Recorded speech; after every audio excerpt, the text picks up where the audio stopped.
il y a trois présidents de notre nation qui vont passer. C'est-à-dire qu'ils vont régner, mais le trône sera vide.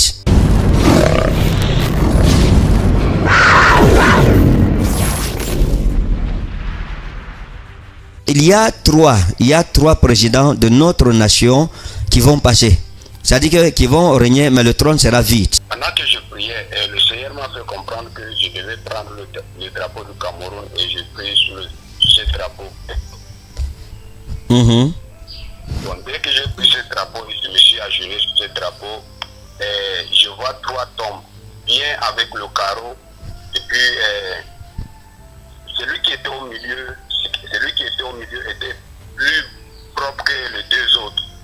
Et puis je vois également des personnes étaient nombreux avec le fleur en main. Et sur ces fleurs, il y avait le drapeau du Cameroun sur ça. Et dans leur marche, certains étaient tristes, certains étaient joyeux. Et puis je vois également un trône qui était vide. Un trône qui était vide. Oui, papa. D'accord. D'accord, c'est ça le rêve? Oui, ça c'était dans la vision. D'accord, maintenant laissez-moi expliquer d'abord cette vision. Ok, papa. D'accord, regardez, dans cette vision, le Dieu des cieux vous a montré les secrets des rois. Et vous a annoncé les choses qui arriveront dans cette nation. Vous avez vu trois tombes. Vous avez d'abord vu le drapeau du Cameroun qui représente la nation. Vous avez vu trois tombes qui représentent trois dirigeants de cette nation qui vont mourir. Et vous avez vu un trône vide.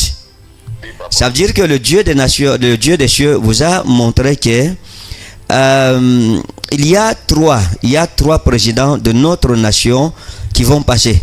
C'est-à-dire qu'ils vont régner, mais le trône sera vide. Mais la domination viendra avec un quatrième président. Le changement viendra avec un quatrième président. Parce que vous avez vu, les trois tombes que vous avez vu, c'est trois règnes qui se sont achevés dans la nation. Tandis que ces règnes étaient achevés, le trône était vide. Donc il faut un quatrième pouvoir, un quatrième président ou un quatrième roi pour s'asseoir sur ce trône. Et sa domination sera différente de la domination des trois qui lui auront précédé. Donc le Dieu des cieux vous a révélé qu'il y a quelque chose qui se passera au Cameroun. Et ceci se passera avec le quatrième président de notre nation.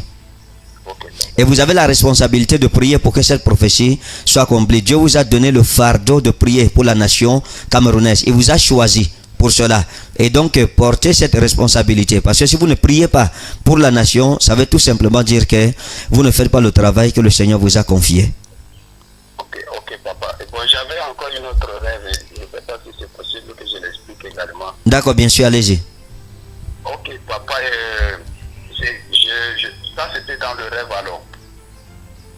Oui, bon, je me suis retrouvé, il y avait comme si ça, il y avait la fête, et il y avait la foule. Allô? Oui, je vous écoute. Oui, il y avait la foule, et puis moi, je suis arrivé dans cette cérémonie-là, il n'y avait pas encore de personnes. Et lorsque moi, je suis arrivé, il y avait les 16 qui étaient devant, c'était plutôt pour les grandes personnes qui devaient plutôt occuper cette place-là.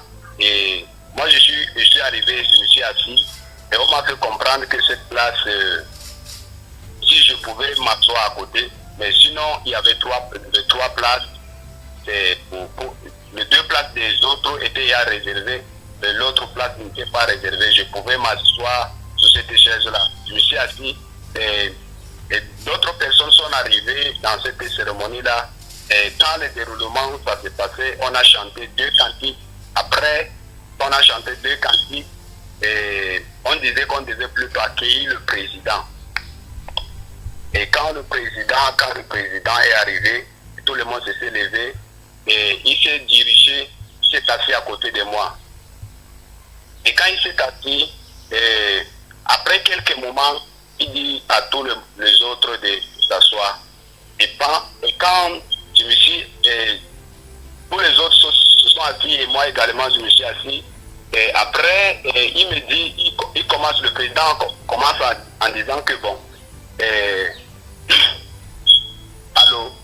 Oui, je vous écoute. Il dit, comment vous portez et dit de venir à cette cérémonie avec ces chaussures-là. C'est là alors il s'est dirigé vers moi, il me dit pourquoi toi tu as porté la chaussure qui n'est pas en cuir. Et alors que, non, je lui dis papa, je ne sais pas, tout le monde l'appelait président et moi je l'appelais plutôt papa. Je dis papa, ce n'est pas, ma chaussure est en cuir. Il dit non. Et moi je connais, ta chaussure n'est pas en cuir parce que moi également je connais la chaussure. J'ai dit non parce que ma chaussure est en cuir. Si vous pouvez me demander, il dit non, moi je connais la chaussure. Et quand il lève ma chaussure, tout ce qui était en bas là était PC. Plutôt la boue avait entré sur mes pieds. Il dit bon, et comme ta chaussure est gâtée, je vais te le donner encore 20. Il m'a dit que je vais te remplacer ça par 20. Et quand le moment qu'il devait me donner, il a mis la main dans sa poche. Et pendant qu'il mettait sa main dans sa poche, il me disait bon, je veux te donner 150 000. Et quand il met la main dans sa poche, finalement il sort une papier qui est sous ça jaune. Et écrit sous ça 2 millions. Et puis il a jeté, quand j'ouvre, je me réveille. D'accord, écoutez, la personne que vous avez vue dans le rêve, déjà, c'est une représentation du Seigneur Dieu. Donc, c'est pas le président, c'est une représentation du Seigneur Dieu. Le fait que vous ayez trouvé 3 chaises qui étaient réservées pour 3 autorités et que ces chaises n'étaient même pas pour vous, c'est que Dieu vous surprendra par l'élévation. Dieu vous mettra, vous établira dans les lieux élevés. Et le fait que le président soit venu s'asseoir à côté de vous veut dire que le Seigneur voudrait une certaine proximité avec lui. Voilà pourquoi vous, pendant que tout le monde l'appelait président, vous l'appeliez papa. Ça montre la proximité, ça montre la complicité, ça montre la communion, ça montre l'amitié. Et donc Dieu veut avoir une relation personnelle avec vous. Et il veut vous mettre, vous établir dans les lieux élevés.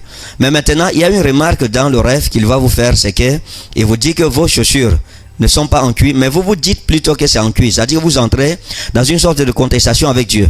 Et les chaussures représentent nos péchés. Les chaussures représentent la souillure. C'est-à-dire que dans la religion musulmane, par exemple, c'est pour cela qu'on n'entre pas dans les mosquées avec les chaussures, ou bien dans les maisons des gens avec les chaussures. Parce que pour eux, la chaussure va dans les lieux impurs, dans les lieux souillés.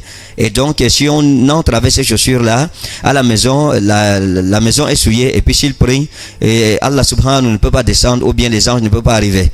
La même chose dans la Bible, la chaussure représente la souillure, dans un premier temps, représente le péché. Voilà pourquoi dans cette bataille que Josué devrait avoir, l'archange Michael lui est apparu et lui a dit, la place où tu es debout est sainte, parce que le roi vient d'arriver dans le camp, parlant du Seigneur Dieu. Il vient juste d'arriver dans le camp, donc enlève les chaussures de tes pieds. La même chose sur le mont Sinaï. Lorsque Moïse rencontre Dieu, la seule chose que Dieu lui demande, c'est enlève les chaussures de tes pieds, car le lieu sur lequel tu te tiens est saint. Donc, la chaussure bibliquement représente d'abord la souillure et le péché dans un premier temps. Un deuxième temps, c'est le zèle. Mais nous parlons de la première explication. Donc ici, Dieu vous attire votre attention sur le fait que il y a dans votre vie encore des choses, des péchés avec lesquels vous n'en avez pas encore fini. Mais vous avez tellement l'assurance de la sanctification, d'avoir été taillé à l'image et à la ressemblance de Dieu, que vous ne vous reprochez rien. Mais Dieu, dans votre perfection humaine, a trouvé une imperfection. Et le fait qu'il vous promette de vous acheter plusieurs chaussures en même temps, c'est la restauration.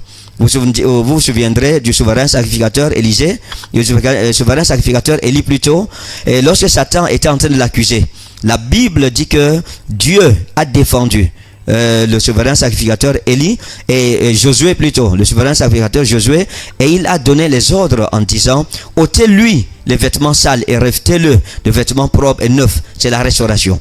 Ça veut donc dire que vous devez travailler votre vie de sanctification, votre vie chrétienne, et Dieu vous élèvera. Mais dans cette élévation, il y aura encore des imperfections en vous qu'il faudra travailler. Donc voilà le message que le Dieu des cieux vous a donné. Que Dieu vous bénisse. Amen, papa. Okay. Voilà. Bonne soirée à vous.